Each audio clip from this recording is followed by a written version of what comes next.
បាទជំរាបសួរពុកម៉ែបងប្អូនទាំងអស់គ្នាបាទថ្ងៃនេះមានម៉ាស៊ីនច្រូតដាក់លក់ពីរគ្រឿងបងបាទ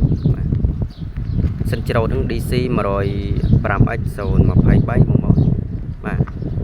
ម៉ាស៊ីនដាក់លក់ទាំងពីរតែម្ដងបងបងមកមើលទៅហើយត្រូវមួយណាយកមួយនឹងទៅបងបាទព្រោះម្ចាស់គាត់លក់ទាំងពីរអញ្ចឹងណាបាទហើយចំណែកម៉ាស៊ីនច្រូតគាត់ស្អាតណាបងបាទយើងមើលសាច់ឈាមមើលសាច់ដែកស្អាតនេះណែចុងប៉ែលអីបាទសាច់ដែកនៅក្រាស់ល្អវាអត់មានជ្រេះទេបងបាទនេះប្រអប់លេខបងតនប៉ះសោហើយស្អាតនេះបងជើងក្រោមបាទជើងសាក់ស៊ីធានាស្អាតនៅហាប់បាទកង់គីឡូអីនៅស្អាតបងនៅតាន់ល្អបាទសិនគាត់ច្រូតបាទទៅឡើងវាច្រូតបងយកទៅមិនចាំបាច់រៀបចំអីទេស្អាត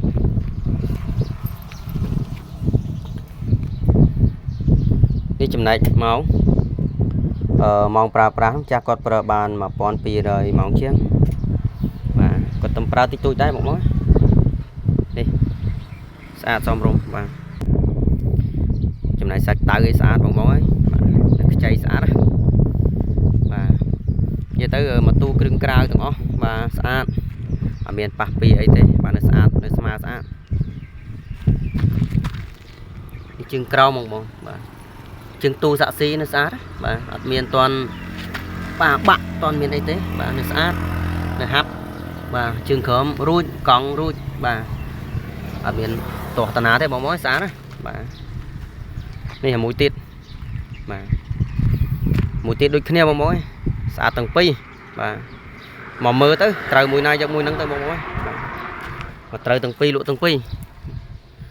ហើយនេះជើងក្រោមដូចគ្នាកង់កស៊ូរួចបាទកង់គីឡូរួចនៅតាន់បាទ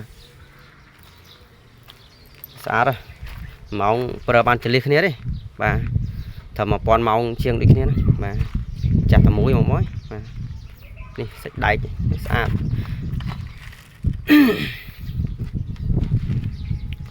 ចឹងពុកម៉ែបងប្អូនមានតម្រូវការអីចង់បាននេះអាចតាក់ទងមកមើលម៉ាស៊ីនច្រូតមួយគ្រឿងនឹងបានបាទចឹងបើសិនជាពុកម៉ែបងប្អូនមានតម្រូវការចង់បានម៉ាស៊ីនច្រូតបើមួយទឹកអីអាចតាក់ទងមកមើលម៉ាស៊ីនច្រូតនេះបានបាទម៉ាស៊ីនច្រូតមាន2គ្រឿងមាន2ជម្រើសបងមកមើលមួយណាត្រូវមួយហ្នឹងក៏បាន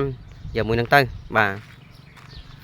អញ្ចឹងបើសិនជាពុកម៉ែបងប្អូនមានតម្រូវការចង់បានម៉ាស៊ីនច្រូតមួយទឹកអីបាទអាចតាក់ទងមកមើលម៉ាស៊ីនច្រូតពីរគ្រឿងនេះបានបាទគឺនៅស្អាតគូសមនៅប្រហាក់ប្រហែលគ្នាតម្លៃគឺខុសគ្នាតិចតួចទេបាទហើយបងមកមើលត្រូវមួយណាយកមួយនឹងទៅបាទហើយបញ្ជាក់មួយទៀតបាទចំណែកម៉ាស៊ីនច្រូតនេះបាទគឺចាស់គាត់ចង់លក់ចេញបាទអញ្ចឹងគាត់លក់ក្នុងតម្លៃគឺធូរសមរម្យមែនតើ